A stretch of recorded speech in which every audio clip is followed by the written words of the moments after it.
Assalamualaikum warahmatullahi wabarakatuh. Perkenalkan, nama saya Madong Hanif Lubis dari Prodi Hukum Keluarga Islam semester 1 kelas 1A. Saya ingin menjelaskan video tentang hukum pidana dari mata kuliah Pengantar Hukum Indonesia.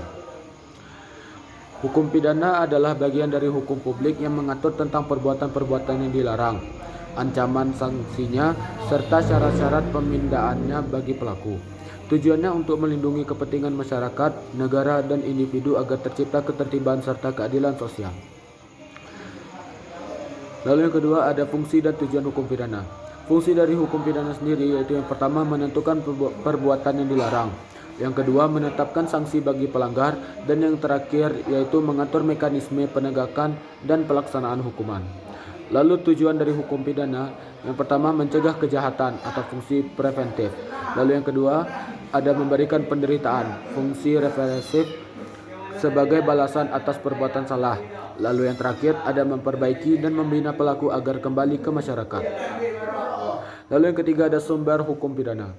Sumber hukum tertulis yaitu yang pertama KUHP, Kitab Undang-Undang Hukum Pidana, dan yang kedua ada undang-undang di luar KUHP seperti Undang-Undang Narkotika, Undang-Undang Korupsi, Undang-Undang Teroris, dan lain-lain. Lalu ada sumber tidak tertulis yaitu yang pertama ada hukum adat pidana diakui secara terbatas, lalu yang kedua ada jurisprudensi, putusan pengadilan tetap, dan yang terakhir ada doktrin atau pendapat para ahli hukum. Lalu materi selanjutnya ada tentang asas-asas hukum pidana.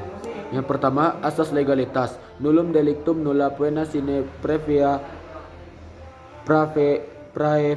lege poenali, yaitu tidak ada perbuatan yang dapat dipidana tanpa undang-undang yang mengaturnya terlebih dahulu, pasal 1 ayat 1 KUHP. Lalu yang kedua ada asas tiada pidana tanpa kesalahan, Genstraf Sonder Skuld. Lalu yang ketiga ada asas persamaan di depan hukum. Yang keempat ada asas teritorialitas, nasionalitas, dan universalitas. Dan yang terakhir ada asas individualitas dan keadilan. Lalu materi selanjutnya ada tentang unsur-unsur tindak pidana. Tindak pidana sama dengan perbuatan ditambah dilarang oleh hukum, lalu diancam pidana, dan dilakukan dengan kesalahan. Yang pertama ada unsur objektif, yaitu perbuatan, act or omission, lalu akibat yang timbul, hubungan sebab akibat, dan keadaan yang menyertainya, misalnya dilakukan di tempat tertentu. Lalu unsur subjektif, yaitu kesalahan, sengaja atau lalai. Yang kedua kemampuan bertanggung jawab, dan yang ketiga ada niat jahat atau mens rea. Lalu yang keenam ada jenis-jenis tindak pidana. Berdasarkan sifatnya, yaitu yang pertama ada formil, cukup dengan perbuatan, misalnya pencurian. Lalu material, yaitu menimbulkan akibat tertentu, misalnya pembunuhan. Lalu berdasarkan kesalahannya dibagi menjadi dua, yaitu dolus dan culpa. Dolus berarti sengaja dan culpa berarti lalai.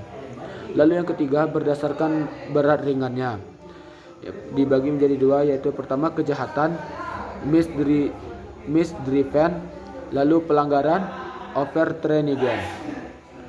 Lalu yang keempat ada berdasarkan subjeknya, yaitu perorangan atau korporasi atau badan hukum. Lalu materi yang selanjutnya yaitu pertanggungjawaban pidana. Seseorang dapat dipidana jika melakukan perbuatan pidana, mempunyai kesalahan sengaja atau lalai, lalu mampu bertanggung jawab, dan tidak ada alasan pembenar atau pemaaf.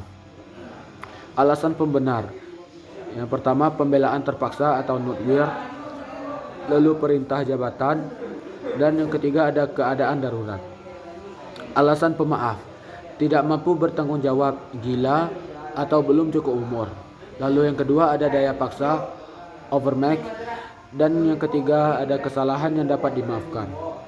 Lalu materi selanjutnya ada sanksi atau hukuman pidana.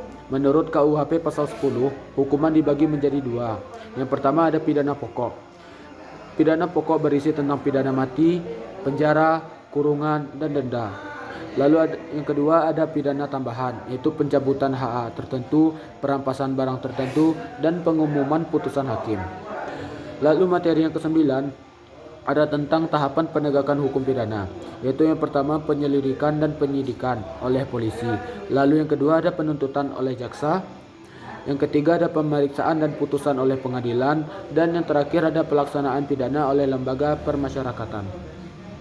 Lalu materi yang ke-10 ada hukum pidana khusus.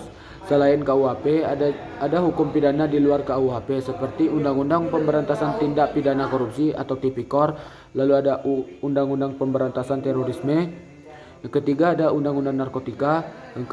Yang keempat ada Undang-Undang Perlindungan Anak, dan yang terakhir ada Undang-Undang ITE atau Informasi dan Transaksi Elektronik. Yang ke-11 ada perkembangan modern hukum pidana, yaitu pergeseran dari balas dendam ke rehabilitasi dan keadilan restoratif atau restoratif justice. Kedua ada penegasan tanggung jawab korporasi dan kejahatan siber. Yang ketiga ada pengakuan terhadap hak-hak korban.